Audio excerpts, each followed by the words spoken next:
बहुत सारे स्टूडेंट्स का सवाल था कि सर हम एरोस्पेस इंजीनियर्स के स्टूडेंट हैं और आपके इंजीनियरिंग मैथमेटिक्स कोर्स के अंदर हमें कौन से चैप्टर पढ़ने चाहिए, कौन से चैप्टर छोड़ने चाहिए, इसके बारे में बताइए, क्योंकि आपने ये course common to all branch सिखाया है। तो आप देख सकते हो कंटेंट सेक्शन में जाओगे तो इन टोटल 8 चैप्टर आपको मिलेंगे। और अब मैं जा रहा हूँ गेट 2024 ISC बैंगलोर के ऑफिशियल सिलेबस पर। तो एरोस्पेस के अंदर आप देख सकते हो आपका पेपर 2 कैटेगरी में बटा हुआ है, core topics, special topic. Core topic से 90% क्वेश्चन पूछे जाएंगे, स्पेशल टॉपिक से 10% के सवाल पूछे जाएंगे। इंजीनियरिंग मैथमेटिक्स के अंदर आपका कोर टॉपिक ये रहा, स्पेशल टॉपिक ये रहा, ठीक है। तो सबसे पहले कोर टॉपिक को देख लेते हैं। कहा गया है लीनियर अलजीब्रा। तो स्टूडेंट्स को लगता है अच्छा सर जी हमको बस ये लीनियर अलजीब्रा वाला फोल्डर ओपन करना है और लेक्चर 1 by 1 देखना है, बस इतनी सी बात है। ऐसा नहीं है, इसलिए मैं ये वीडियो क्रिएट कर रहा हूँ ताकि आपको क्लैरिटी रहे कि जब भी ये गेट वाले सिलेबस पब्लिश करते हैं तो चैप्टर के अंदर टॉपिक्स में फेरबदल करते हैं।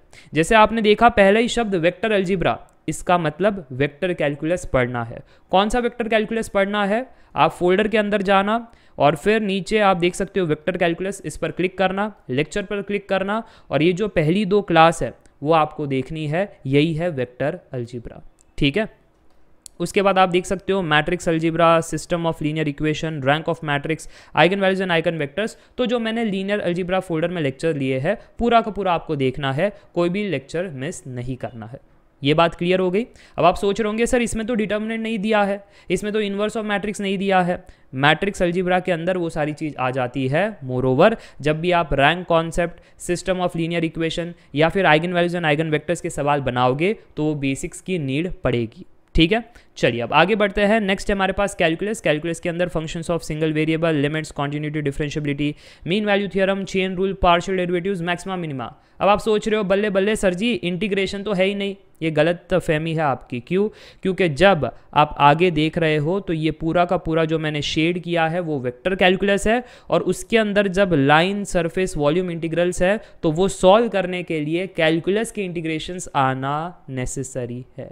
इसलिए कैलकुलस के इंटीग्रेशन इनडायरेक्टली पढ़ने पड़ेंगे, भले ही यहाँ पर सिलेबस में नहीं दिया है। समझ में आ रही है बात? तो जब आप कंटेंट सेक्शन में जाओगे अगेन तो यहाँ पर आपको कैलकुलस के अंदर स्टार्ट टू एंड सारे के सारे लेक्चर देखने हैं, ठीक है। ये इंटीग्रेशन भी पढ़ना है, उसके बिना वेक्टर इंटीग्रेशन सॉल्व नहीं होंगे।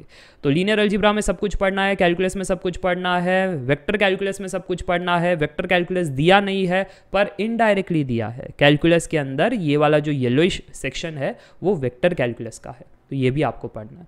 क्लियर? अब फिर आप देख सकते हो डिफरेंशियल इक्वेशन, उसके अंदर भी सब कुछ है, basic, higher, partial differential equation, यानी जो मेरे डिफरेंशियल इक्वेशन के क्लासेस है वो आपको पूरे देखना है। तो यहाँ पर 4 चैप्टर तो पूरे हो गए, लीनियर अलजीब्रा, कैलकुलस, फिर differential equation and vector calculus. Probability अभी है नहीं, है ना। यहाँ पर हमको कोर में प्रोबेबिलिटी नहीं दिखाई दिया। ये आपका 90% सेक्शन जो है कोर से ही आएगा, 10% सेक्शन स्पेशल टॉपिक से आएगा।